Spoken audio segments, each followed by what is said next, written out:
Bagara curry తయారు చేయడానికి కావలసిన పదార్థాలు: ఉడికించిన బంగాళదుంపలు పావు కిలో, ఆనియన్ పెద్దది 1, అల్లం వెల్లుల్లి పేస్ట్ 1 టేబుల్ స్పూన్, ఎండు కొబ్బరి పొడి 2 టేబుల్ స్పూన్స్, పల్లీలు 2 టేబుల్ స్పూన్స్, నువ్వులు 2 టేబుల్ స్పూన్స్, గసగసాలు 1 టీ స్పూన్, మసాలా దినుసులు ధనియాలు 1 టేబుల్ స్పూన్, దాల్చిన చెక్క చిన్న ముక్క, లవంగాలు 4, యాలుకలు 3, షాజీరా 1 teaspoon, garam masala 1 teaspoon, కారం 1 టేబుల్ స్పూన్, పసుపు 1/2 టీ స్పూన్, ఉప్పు తగినంత, పోపు దినుసులు 1 టీ స్పూన్, ఎండుమిరపకాయ 1, కరివేపాకు కొద్దిగా, చింతపండు చిన్న నిమ్మకాయ సైజ్ అంతా,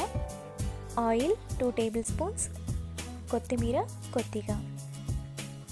ఆలు బగారా కర్రీ తయారు చేసుకునే విధానం: ముందుగా పాన్ పెట్టుకొని అందులో 1 టీ స్పూన్ ఆయిల్ వేసుకోవాలి. ఆయిల్ వేడయ్యాక పల్లీలు, మసాలా దినుసులు, నువ్వులు వేసుకొని దోరగా ఫ్రై చేసుకోవాలి. దినుసులను మీడియం ఫ్లేమ్లో ఫ్రై చేసుకోవాలి. దినుసులు ఈ విధంగా ఫ్రై అయ్యాక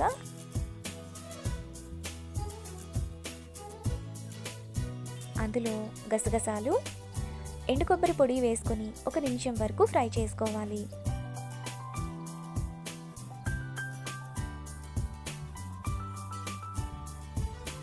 మసాలా దినుసులన్నీ ఈ విధంగా ఫ్రై అయిన తర్వాత స్టవ్ ఆఫ్ చేసి మిక్సీ జార్లో మసాలా దినుసులు వేసుకొని ఒకసారి మిక్సీ వేసుకోవాలి.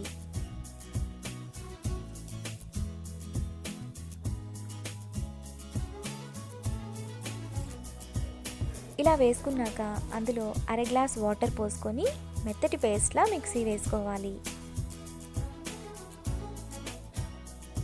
ఇలా వేసుకున్న మసాలా పేస్ట్ను పక్కన పెట్టుకోవాలి. తరువాత ప్యాన్లో ఆయిల్ వేసుకోవాలి. ఆయిల్ వేడయ్యాక పోపు దినుసులు, ఎండుమిర్చి, ఒక చిన్న బిర్యానీ ఆకు, కరివేపాకు వేసి పోపును ఫ్రై చేసుకోవాలి. పోపు ఈ విధంగా ఫ్రై అయిన తర్వాత అందులో ఆనియన్స్ వేసుకొని ఫ్రై చేసుకోవాలి.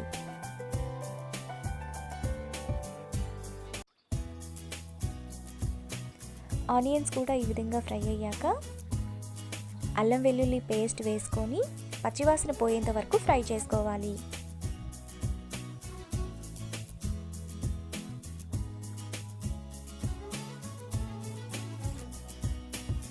అల్లం వెల్లుల్లి పేస్ట్ ఈ విధంగా ఫ్రై అయ్యాక అందులో మనం మిక్సీ వేసుకున్న మసాలా పేస్ట్, ఉప్పు, కారం, పసుపు, గరం మసాలా వేసుకొని కలుపుకోవాలి. మసాలాను మీడియం ఫ్లేమ్లో ఆయిల్ సైడ్స్కి వచ్చేంత వరకు ఫ్రై చేసుకోవాలి.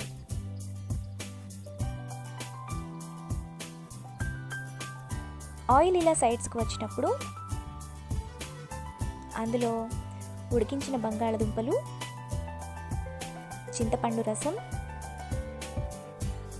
1 గ్లాస్ వాటర్ పోసుకొని కలుపుకోవాలి.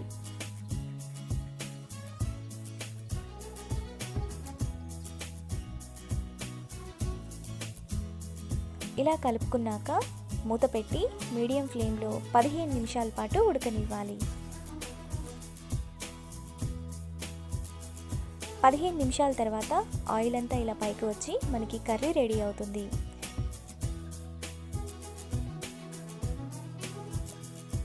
ఇప్పుడు కొత్తిమీర వేసుకొని మరో నిమిషం వరకు కలుపుకోవాలి.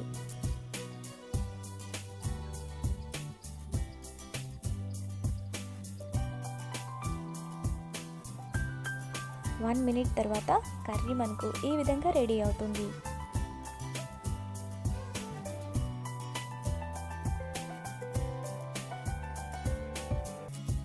ఇప్పుడు బౌల్లోకి తీసుకొని రైస్తో చపాతీతో సర్వ్ చేసుకుంటే ఎంతో టేస్టీగా ఉండే హైదరాబాదీ ఆలు బగారా కర్రీ రెడీ.